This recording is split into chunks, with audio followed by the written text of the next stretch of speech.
we have a lot of faith and belief in God, not only in God and through His tzaddikim. It's something that we have, and we have to keep on passing and transmitting on to our children.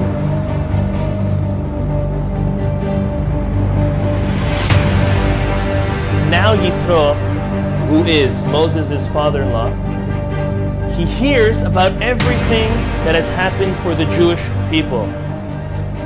What did he hear? Well, he heard everything. And what was that? He heard about the plagues. He heard about that 10th plague also that no one ever imagined could happen. The slaying of the firstborn. Paro let them go. Then Paro chased them. The splitting of the sea. Coming out. The war of Amalek. There was no food. They had bread. And then they had no water. Then there came water. So many things happened. And Yitro, Moshe's father-in-law, heard about everything that happened. And now he came to the Jewish people. What was he coming for? He was coming to convert. He was coming to jump on the bandwagon. Now, did he come after the Sinai revelation, Matan Torah, or before? This is a disagreement amongst the commentaries on the Torah.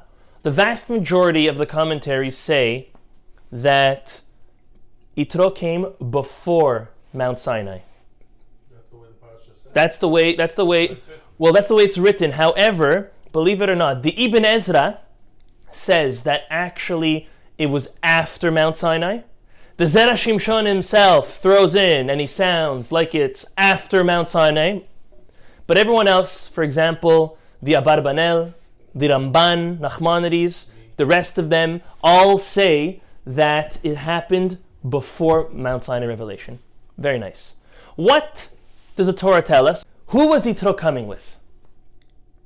Yitro was coming with Moses' wife and 2 kids. Coming with the wife and 2 kids. Why is he coming with the wife and 2 kids? Weren't they with him? So let's take a step back and remind ourselves what happened. When Moses was told by God, go to Egypt and free the Jewish people, he did so, but something very interesting happened, and we spoke about this. That his wife gave birth right before, and that their travel date and days were in the middle of his circumcision days, the days that he should have been circumcised. And Moses said, we'll do the circumcision when we get to Egypt, because now God commanded me to go free and start the redemption process. And then the snake came, remember, swallowed him. They did the Brit Milah. And then he continued on his way. And while he was continuing on his way to go meet Aaron, came out, Aaron comes and sees him and says, my brother, it's been so many years. And then he goes like this. Who's that? He goes, that's my wife, my 2 kids. Wife and 2 kids? Send her back to her father's house. Why? Rashi tells us that, based on the Midrash, that Aaron tells Moses as follows. You and I are being sent by God to free this nation from slavery. And now you're going to add more that it may be subject to be slaves. We're going to free people. You're bringing more potential slaves? So the Siftei Hachamim, one of the commentators on Rashi, explains as follows. What was the issue? The issue was Tzipora. If Tzipora would have got to Egypt, she would have instantly been taken to be a slave. But not Gereshom and Eliezer, not Moses' sons. We know that the tribe of Levi was not enslaved. They never bought into the scheme of slavery. We've explained that one time. Now's not the time for that. But they never became slaves. They didn't start working for the state of Egypt, and therefore they never became slaves. They always stayed true to God and His mitzvot, and they kept their small, humble way of life. And that served them well. They never became slaves. But any other Jew and any other nation or guest, any other refugee that was in Egypt became slaves. It wasn't only Jews that were slaves. There was others that were slaves also. There was an overwhelming amount of Jews right? They had 6, 12, 60 babies at a time. There were so many Jews, but there was others also. Tzipora coming from Midian, she would have been a slave. So what happens? Send her back, and send her with the 2 sons also. One of them's a newborn, one of them's also 1 year old, 2 years old. Moses, you got to work. The next 12 months is hard work for you. So he sent them back. And that's why Yitro is now coming with Tzipora and Moses' 2 sons. So they were missing in action for the past 12 months. They were with Yitro in Midian. Now comes something interesting. Yitro is telling Moses, I'm here with your wife and your 2 kids. I'll read you the verse in chapter 18, verse 6. Vayomer el Moshe, Yitro tells his son-in-law, Ani chotencha Yitro ba elecha, I, your father-in-law, Yitro, I'm coming to you. Veishtecha, along with your wife, ushne banea ima, along with your 2 sons.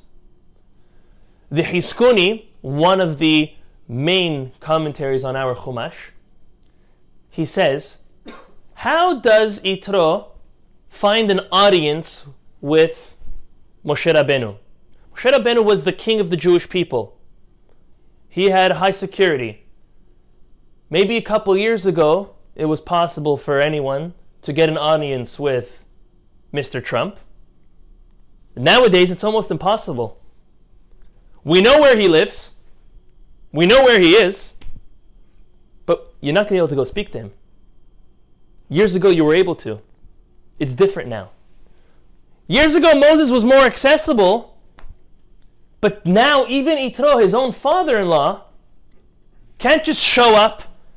Can't say, I'm here with your wife and kids. Who are you? Security check. Scanners. Everything okay?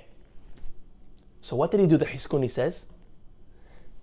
He took a piece of paper and he wrote this verse. Ani chotencha Yitro ba elecha v'ishtecha u'shebanei ima. He wrote that on. I'm coming with your wife and your 2 kids. He rolled it up on an arrow and he shot a bow and arrow all the way to the White House. All the way by Moses' tent, the threshold. Moses comes out. He sees this arrow with a note. He reads the note, and that's how he knows his father-in-law is by the extremities, the outside of the camp, and he himself put his honor aside and went to greet his family. Straight. Normally, a king doesn't go out to greet people. How do we do? When someone comes to our house, we go to the door. We go out. We bring them in. We walk them out. We take steps out with them. A king doesn't do that. A king is sitting on his throne, and everybody comes to him. Moses was the king, and he went out to his queen. Very good. So that's a good thing that you brought up. That's a good thing that you brought up. There's many commentaries. Listen to this. There's many commentaries that say that when Moses sent Tzipora, for her own good, as we learnt, back to her father, he divorced her. Okay? We're not going to get into it now. Again, it's a difference of opinions, but it's a fact that he did divorce Tzipora. When exactly? Was it that first time, or was it more recent, right before Matan Torah? But either way, he did. Although we don't believe in celibacy as Jews, Moses was told by God to separate from his wife because of that very close spiritual connection he had with God. But nowadays, the proper way to live is to live married, as a man to a woman and a woman to a man. The greatest levels of holiness, purity, and connection to God can only be attained through marriage. Moses was, I don't want to say beyond, but he was beyond that. And again, none of us will never be the one that stands on Mount Sinai and brings the Jewish people the Torah. So that was specific to Moses. The Zera Shimshon asks a very nice question, and the question is based on Rashi's interpretation. Rashi says, you know why Yitro said it in this interesting sequence? I'm here, and your wife, and your kids.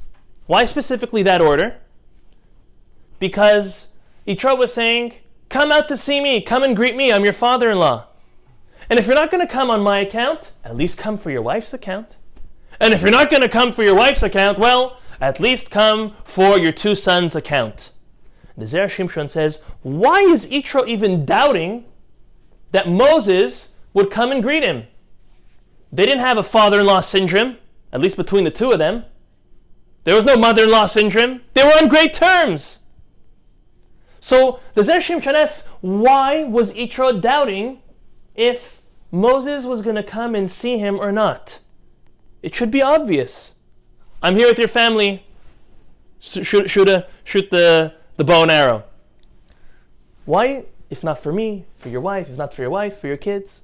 So the Zera Shimshon gives two answers. I'm going to give the kabbalistic answer that he gives first, and then there's a more basic answer. Okay? The kabbalistic answer he gives, he quotes it from a very special sefer, which is called Asara Mamarot. Asara Mamarot was written by Rabbi Menachem Azaria Mipano, who also was an Italian Chacham, who was born in 1548 and died in 1620. So a couple hundred years before the Zera Shimshon, but also an Italian Chacham. He's referred to the Rama Mipano. And he says something fascinating. He says, let's look back in time. Who were the first two to fight in the creation of our world? Skipping over Adam and Eve. Okay? Cain and Hevel. Again, husband and wife, there's always a little bit of bickering, but that's not a real fight. We're talking a real fight. The real fight was between Cain and Hevel, the two brothers, Adam and Eve's own children. And Cain was jealous of Hevel. He engaged him in a philosophical conversation which turned into a disagreement, and he killed him. This is in chapter 4 in Genesis, first portion of our Torah. What happens? The Rama Mipano explains that Cain had to come back to fix what he did wrong. And he came back as a reincarnation as Yitro. Cain, the one who murdered Hevel, came back as Yitro. And Moses was a reincarnation of Hevel. So they were really brothers. They were father-in-law, son-in-law, but they are really brothers. Now this is something many of us have heard before. I'll tell you something which you might have not heard. You know who Tzipora is? No, Tzipora and Miriam were alive at the same time. Tzipora was the following. Cain was born with a twin sister. Hevel was born with two twin sisters. And that was the major issue that Cain had with Hevel. And that's what made him jealous of Hevel. I was born with one sister. Again, this is the beginning of mankind. The sister was his wife. Meaning they were born as twins, and that's who he married, that's who he had children with. And he looks at Hevel and he says, he's got two sisters. He's gonna have way more children than me. Why does he have that opportunity? And that was the root of the jealousy that Cain had for Hevel. The Rama Mipano says, you know who Tzipora is? Tzipora was that extra twin. It was the triplet. It was the third one. So now, look how he ties it up so beautifully with this question. The Talmud tells us of an individual who inadvertently kills somebody by mistake. Someone's doing some work outside, and he's on a ladder, and he drops his hammer, and someone, to his bad luck, is walking under. The hammer falls on the guy's head and kills him. By mistake. They didn't know each other. It wasn't planned. It was obvious that it was a mistake. The murderer, who murdered by mistake, has to go now to A'ir Miklat, a special city, a refugee city of the Levi'im. We've spoken about this. He has to stay there until the Kohen Gadol dies, or until he dies. It's either or. He basically was going there for a long time. In the case that the Kohen Gadol dies, that inadvertent murderer, no matter how long he's been there for, does not go back to his original position. If he was a teacher, if he was a president, if he was a CEO, if he was the mayor, whoever he was, he's got to start down from the bottom and work himself up. Even though he was being let out from the city of refuge, still he has to climb his way back up as a new person in society. So now, Yitro is really Cain, and Moshe is Hevel. Yitro killed Moshe in their previous lives. Yitro was coming and saying, I am the father-in-law of the king. Let me in. Not in a loud way, in an arrogant way, but in a way, just let me in. Give me that, at least that basic amount of honor and respect. But then he thought, maybe he won't accept me. Maybe he won't come out to greet me. So if so, come and get us. Come greet us on behalf of your wife. And if you wouldn't even come out on behalf of your wife, obviously not because you don't love her, but because, listen to what the Ramami Pano says, but because she was the reason why I was jealous of you, so at least come for your children. So it's a three-pronged. Come out for me, Yitro says, but if not for me, because I can't go back to my status in society, because of our previous life, okay, at least for your wife. And if for your wife not, because she was the cause of the jealousy which led to me murdering you, Yitro says, come out for your innocent two children. And so Moses went out. It's fascinating. Okay? He ends off with one thing. You're going to look at me and say, Rabbi, it's beautiful, but reincarnation, this, come on, give me something, give me something. The Ramami Pano ends up and gives us something, and this will seal this clarification. If you look in this verse we're talking about, chapter 18, verse 6, it says, Vayomer el Moshe, Yitro says to Moses, Ani hotencha Yitro. I am your father-in-law, Yitro. Look at the first letters of those three words. Ani is Aleph. Hotencha is Het. Yitro, Yud. Achi. Achi. I am your brother. Brother in the previous life. Fascinating. That's according to the Kabbalah. That's how the Mekubalim explain at a deep level this pasuk. The Zera Shimshon now gives an alternative answer. An answer that maybe we could understand on every level. When the Jewish people left Egypt, we know that only 20% left. We said that last week. Hamushim ibn Israel, only 1/5 of the Jews left Egypt.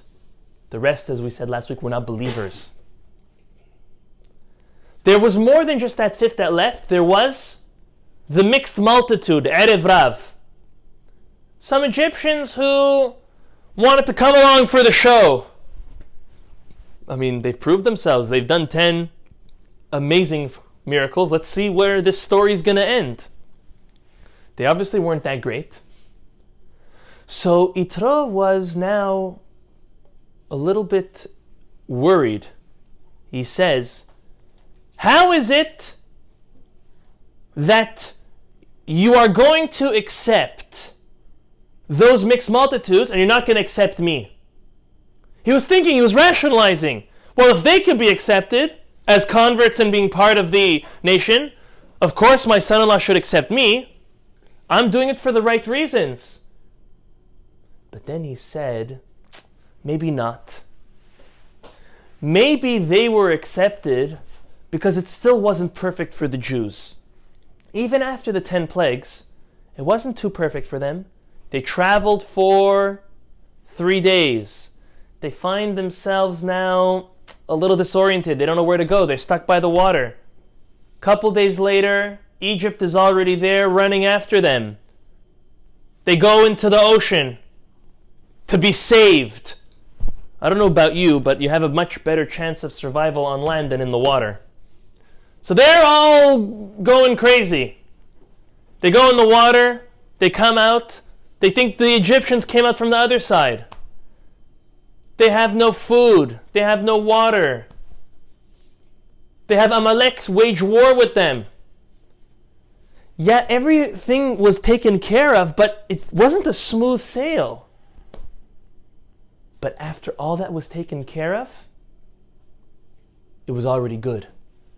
It was already proven for the Jewish people that they are very good and very popular. And Yitro said, maybe he won't accept me because now they're too popular and my intentions might not be, he might not think my intentions are for the right reasons. The Talmud tells us in the time of Mashiach, converts will not be accepted anymore. And why not? Why now yes, and why then no? It's for this exact same reason. When the Jews are popular, and when everything's going for them, and we see the hand of God doing everything for them, so then there's a big doubt to say, they're not converting for God, they're not converting for themselves. They're converting because it's in fashion. So Talmud says, the time of Mashiach, it's going to be so apparent, God's existence and His dominion is going to be so apparent, they're not accepted. Beforehand, of course, we examine, are they for real? Yitro was the most qualified convert the world has ever seen. He was the priest, imam, rabbi, monk of every other religion. Not only did he study every religion, he knew it at its best. He was Kohen Midyan. He was the priest of the whole country. If anyone was qualified to be a convert, it was him. It's like if you tell somebody, I don't like Diet Coke. You don't like Diet Coke? Have you ever tried Diet Coke, sir? Never. How could you not like it? You don't know what it tastes like. He was not only able to accept Judaism and know it's for the truth, he was able to disprove and know how everything else was not for real. Yet he still was scared that he would not be accepted because now it was maybe in fashion to be a Yehudi. It was in fashion to be part of Moses and the Bnei Israel. So that's why he says, I'm here. Come greet me, come accept me. If you don't, at least your wife and your kids, I know you'll come and greet me for that. Now I want to shift something which is fascinating for us to understand, and Yitro understood this. If we take and we look at Moses' life, it was a roller coaster. But this was the greatest height that he's ever got to. He's born as a Jewish boy. He's on the low. Jewish boy in the time of Egypt, sentenced to death to the Nile River. Okay, he gets raised in the palace. He's a prince. He meddles in with the Jewish-Egyptian conflict, and now he's told on, and now he has to escape for his life, and he's a refugee. He becomes king of Cush. He's up a little. Then the sons of the previous king get older, and they kick him out. He runs away. He's another refugee. He's on the run. He comes to Midian. He sits in jail for almost 10 years. Then he comes out, he marries Tzipor, and he's a simple shepherd. Who is he already? He's an ex-king, an ex-prince, but he's a shepherd. So his whole life he was fluctuating between 0 and 100, let's say. In the past 12 months, between ages 79 and 80, or better yet, 80, 81, that year, that 12 months, Moses went from here to here. He went from 100 to 1,000,000 in 12 months. He was the most powerful human being in the world at that time, and to even walk the face of this earth. He had God on dial demand. God spoke to him anytime, and he spoke to God anytime, and he was crying out loud. He brought the plagues upon Egypt. He was it. He was the most popular, the most famous, the most powerful. And Yitro was worried. Is he gonna even pay attention to me? Is he gonna pay attention to his wife and his kids? And that shows us Moses' greatness, his true greatness. That no matter how high he was, he remembered who he came from and he remembered his family. And he went out, as anyone should, to go greet his father-in-law and his wife and his kids after over a year not seeing them. Which to us we seem as though that should be so easy. Maybe not. Let me give you an example. How many people do you know that today are rich and famous and powerful? How do they treat their siblings? How do they treat their parents? Their old neighbors? People they grew up with? Moses is teaching us a lesson. He's teaching us, remember where you came from. That person who today is rich and famous, he wasn't always this way. Let's take the example of a wife, for example. And this works vice versa. A woman becomes rich and famous, husband too. They got married in their 20s and their 30s. And they were average people. And he did a couple of things to either become rich or either become famous or powerful, whatever the case is. And now he's it. You weren't it when you met your wife.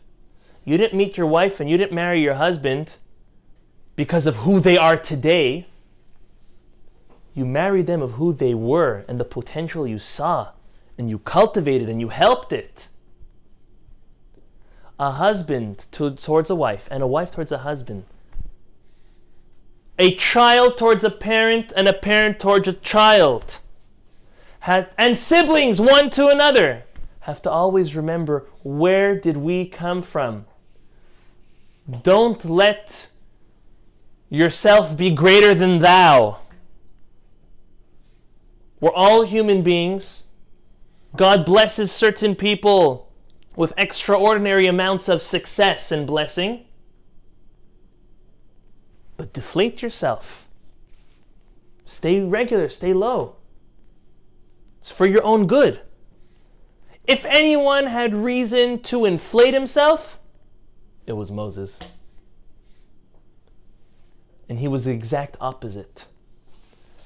So this was exactly what Yitro was bothered with. He was worried. His whole life he was bouncing back and forth over here. And in the past 12 months, boom, he shot up. Is he still my son-in-law? Did I accept him to marry my daughter for who he was, and is he still that person? Or is he someone else? And Moses proved he was that same person, that same humble and amazing individual as he was. And this is an amazing lesson we can learn from the Zera Shimshon. Always stay and be yourself. Stay humble. Nowadays we call it stay down to earth. It's so attracting when you're down to earth. And it's disgusting when you're haughty.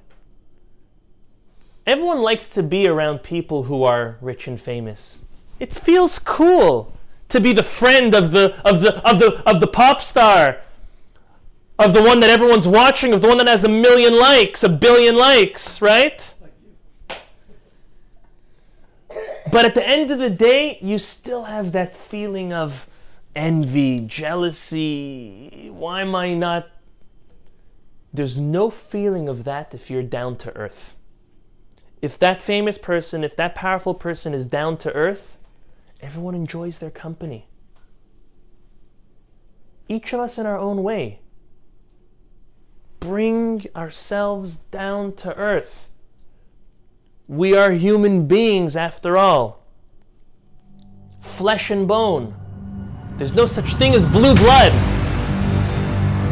You cut yourself, you will bleed. And it is red, and it will stain. That's it. There's no such thing as blue blood. Not by kings, and not by the wealthy, and not by the powerful. No such thing as blue blood. Not a Cohen, not a Levi, not a king, the son of a king. We are all human beings. Moses himself had red blood.